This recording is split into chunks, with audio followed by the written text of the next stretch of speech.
বাংলাদেশের জনপ্রিয় সোশ্যাল মিডিয়ার মধ্যে অন্যতম একটি মিডিয়া আছে টিকটক। টিকটকে সোশ্যাল মিডিয়ার বিভিন্ন ভাইরাল ব্যক্তি রয়েছে। তাদের মধ্যে অন্যতম একটি জুটি হচ্ছে প্রিন্স মামুন লায়লা। প্রিন্স মামুন লায়লা ছাড়াছাড়ির পর লায়লা নতুন সঙ্গী পেয়েছে।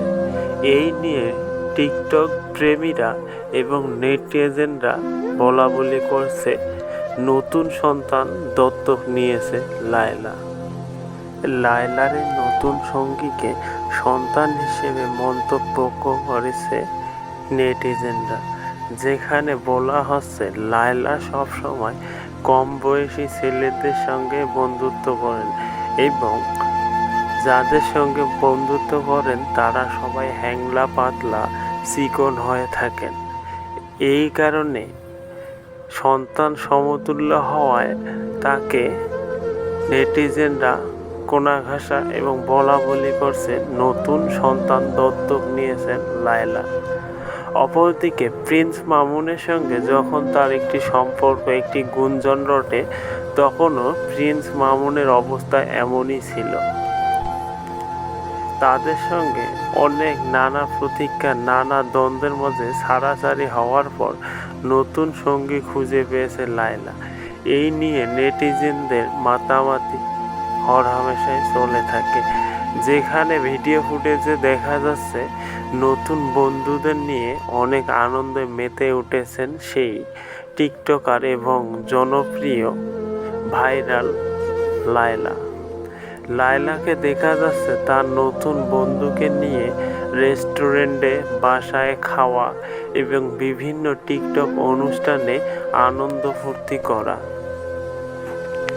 লায়লার বয়স বেশি হওয়ায় লায়লার বন্ধুদের বয়স কম। এই নিয়ে সন্তান সমতুল্য করে নেটিজেনরা মন্তব্য করে যাচ্ছেন হরহামেশায়।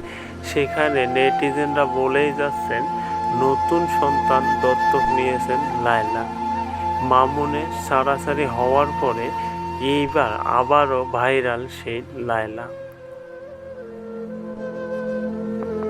নেটিজেনদের কাছে সেই ভাইরাল ডায়লগ আবার উপনীত হলো, যেখানে নেটিজেনরা হরহামেশায় বলে থাকে এ কোনো সাধারণ নারী নয় রে লায়লা, এ হচ্ছে অসাধারণ একটি লায়লা। ঠিক তেমনই তার জ্বলন্ত উদাহরণ হিসেবে আবারও টাইমলাইনে টিকটকের ভাইরাল লিস্টে চলে আসলেন লায়লা, যেখানে তার নতুন বন্ধু নেওয়ায় আবারও ভাইরালের মুখে লায়লা। লায়লা ভাইরাল হওয়ার কারণ হচ্ছে সে সবসময় তাদের নতুন বন্ধুদের নিয়ে টিকটক অনুষ্ঠানে অ্যাটেন্ড করে থাকেন এবং তাদের বন্ধুদের নিয়ে কিছু মজার খাবার খাওয়ার ভিডিও এবং নানা অঙ্গভঙ্গির ভিডিও করে তিনি আজ টিকটক সোশ্যাল মিডিয়ার মাধ্যমে ভাইরাল হয়েছেন এবং অনেক জনপ্রিয়তা অর্জন করেছেন।